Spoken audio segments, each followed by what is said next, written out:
You don't know. What the project meant to me? What? It meant a glorious time. It was a time of life. A time of family. It was a time of giving back, and it was a time of enjoyment. We had so much fun in the projects that we were together as one. We unified a lot of things in the projects. We came to life with a lot of problems, and we helped a lot of people. All the guys that came before you grew up in the projects because it was a lifely thing. It was a thing whereas I see the generation coming up behind me now, and they're all good. It was rough, but they're all good. And that's what's important.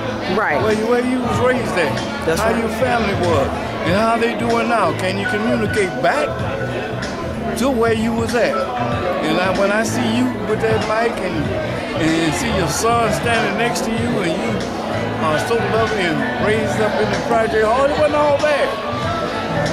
It wasn't all bad.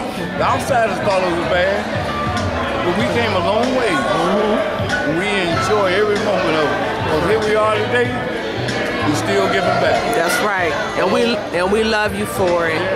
Now, from your knowledge, who was the actual official first housing projects? I mean, I'm hearing Sojourner Truth versus Parkside. They're not sure. They said it's either one of those because both of them was military based. And that's what they were based on, the military base when they became projects, and they moved the blacks in there and they overfilled other areas. Before the 1950 was all white in the projects, in the Parkside projects. I was about the third, Frank was about the second, and I was about the third person that moved in there as a black couple, family, married, in the projects, with flowers and everything. It wasn't all that desolate like they see projects now. And it was rough because by being the first blacks to go to schools in the area and we couldn't cross Dickinson to take our kids to school because they would sick the dogs on them, we had to bus our kids to school. Right out of the projects, we could not take our kids to school from the Parkside projects because we had to bus them. Because it was so prejudiced on the other side of Dickinson, it was all white. But we grew up and we grow beyond that. That's why we're here today. So what changed that? Eventually you guys had to get busing and strong leadership. Was there a committee for that? Yeah, it was a committee. Strong leadership that we got together and we pulled all our kids out of school. So a boycott? We boycotted the schools and we had schools in the basements of the project. What year was this, sir? This was like in, let's say from 64 on up to about maybe 65, we pulled our kids out of the schools. So what you had? The school system finally realized what was happening. So did you do homeschooling or? We did homeschooling. We had teachers there. We dug. We had projects there. We had things for kids to do. They wasn't behind when they got back to school. That's my question. They wasn't behind when they got back to school. As a matter of fact, they was ahead. But they heard your voice though. They heard our voice and they finally realized that we did need help. And they gave us the buses and stuff to bus our kids to school so we can go into a most dominant white neighborhood outside of the projects and take our kids to a quality school. Now what, you said this was before the riots of 67? Before the riots. Wow. It was a turmoil way before the riots. Okay. Now how does Paradise Valley, well we call Black Bottom or Hastings Street? Paradise Valley was the neighborhood that we had. When they call it Paradise Valley, some people describe it different ways. I describe it as a neighborhood where our families grew up at. Our families was raised coming from the South, and they spread out and they had black business in the Paradise Valley. Even my dad, his name was Hot Tamale Charles, and everybody knew him because he sold hot tamales to everybody in the neighborhood. He had a great business. We had Mr. Young's Barbecue and Brewster Center, and we had the DUS. All this was the Black Bottom. The Paradise Valley was a variety of black ownership, black leadership in the neighborhood that they had given away.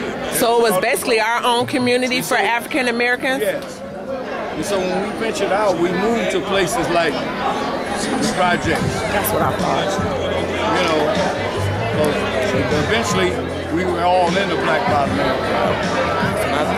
Yep, that's what I heard.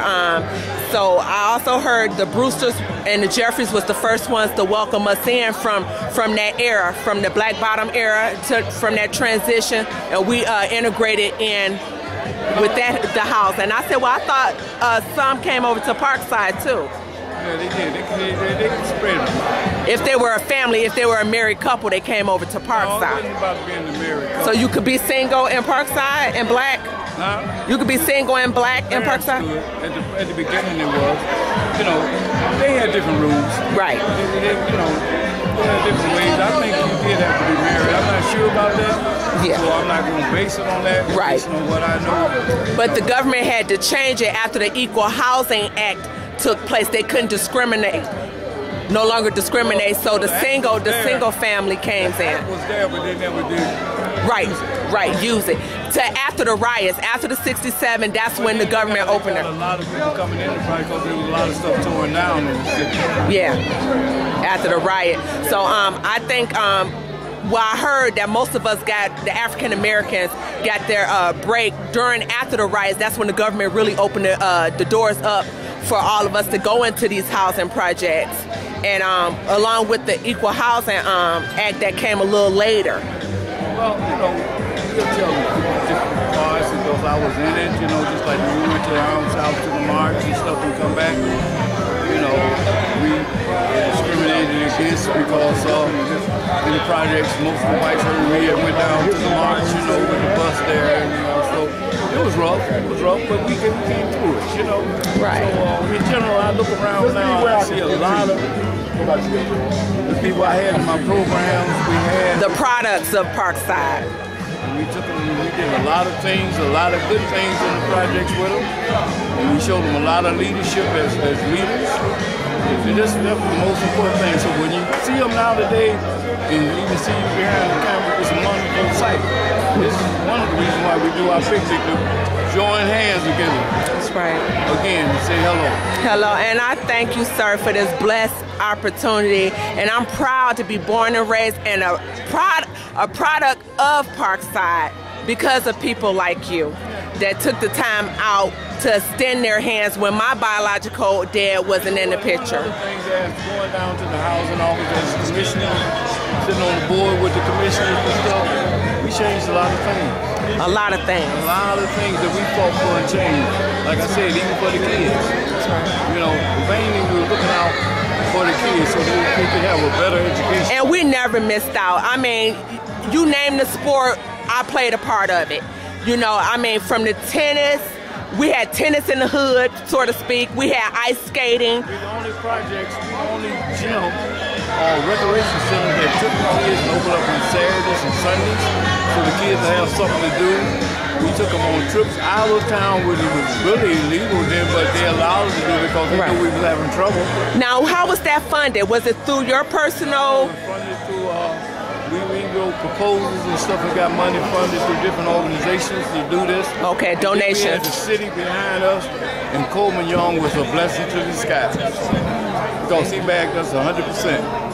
Everything we did, he sent a representative to us to help us because he knew we was in trouble. Y'all hear that? Coleman A. Young. Yeah. Amen. I got to put him in our history books too.